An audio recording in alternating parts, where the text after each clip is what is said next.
Now, as we continue to report on this conflict, there are, of course, growing concerns about misinformation, particularly with the increased use of social media platforms and that need for speed in sharing information. So for more on this, we've reached former war correspondent Arwa Damon in Istanbul. Thank you for being with us.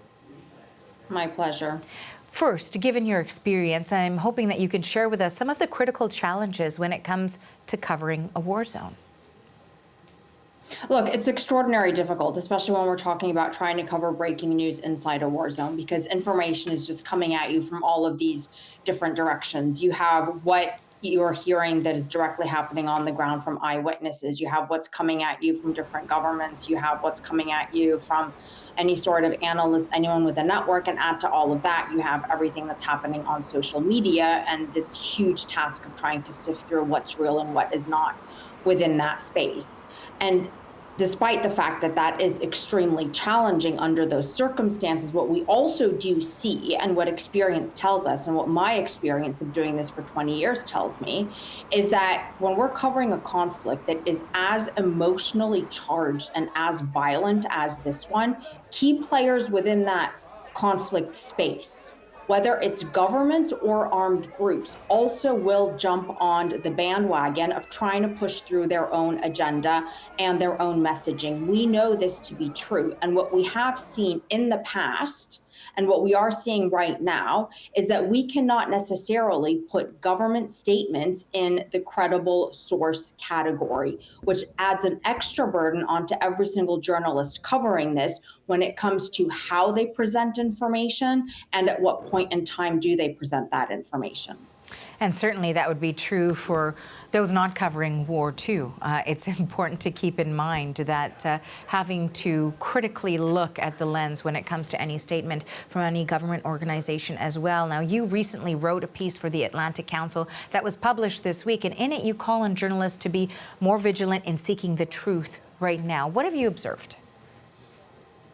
Look, a lot of what's happening right now in the media space on one level is reminding me a lot of what we saw happening post 9/11, where the Western media did play a significant role in aiding and abetting the US narrative and the US attempt to try to dehumanize first Afghans, then Iraqis, then Muslims, and then Arabs. And I was in the United States post 9/11. I was actually in New York, and watching that kind of coverage is what propelled me to be a journalist, because I am Arab American. My mother's Syrian. I grew up very cross-cultural, and it just did not make any sort of sense to me that the kind of demonizing, vilifying rhetoric that I was hearing across American airwaves was actually referring to human beings. And we're seeing this right now. We're seeing Palestinians being put in a position, not for the first time, I must add, that they are having to make the case that they are human, that they bleed, live, love, laugh, just like anybody else.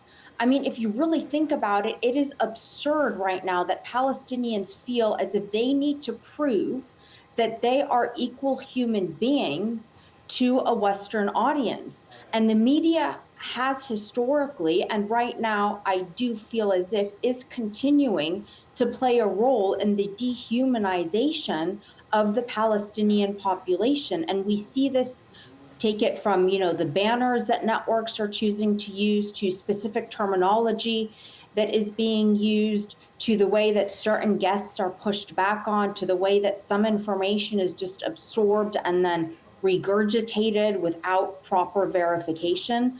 And that is why I do feel that there is this even bigger burden of responsibility on us as members of the press to make sure that we are being extra vigilant so that we don't end up being part of this game, so that we don't also fall prey to this dehumanization campaign that's happening, and that we rather focus on what it is that we are meant to be doing. And we're meant to be providing accurate information. We're meant to be educating the population on complex issues they may not be fully aware of, and we're meant to actually serve as building bridges. And now, Arwa, I understand the observations that you're putting forward here. And of course, notably, there is propaganda on both sides here that is extraordinarily common during a time of war, and something that, as you've mentioned, journalists need to be very, very cognizant of.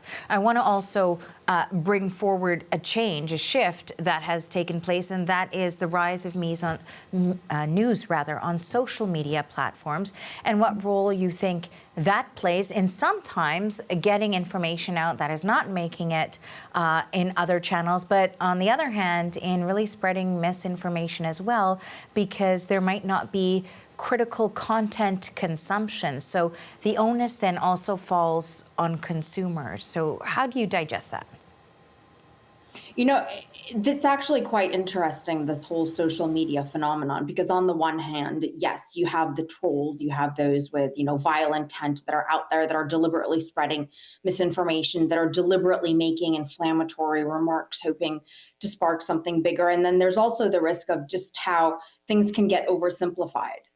Everything gets diluted down to a single hashtag at times. And that really doesn't do any of us any favors, especially when we're dealing with such a multi-layered conflict such as the one that we're observing right now.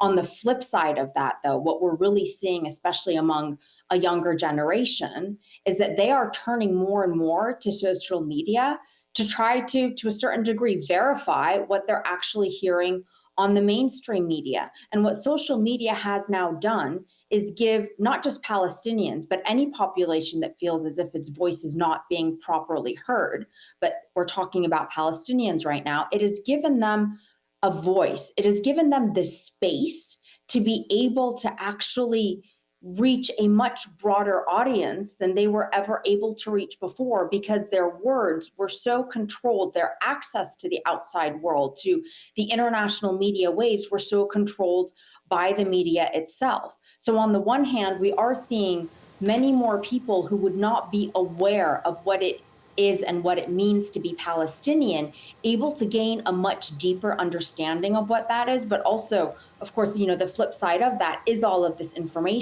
misinformation that ends up spreading around like wildfire. And viewers and consumers don't like to hear that actually there is more work that they need to do.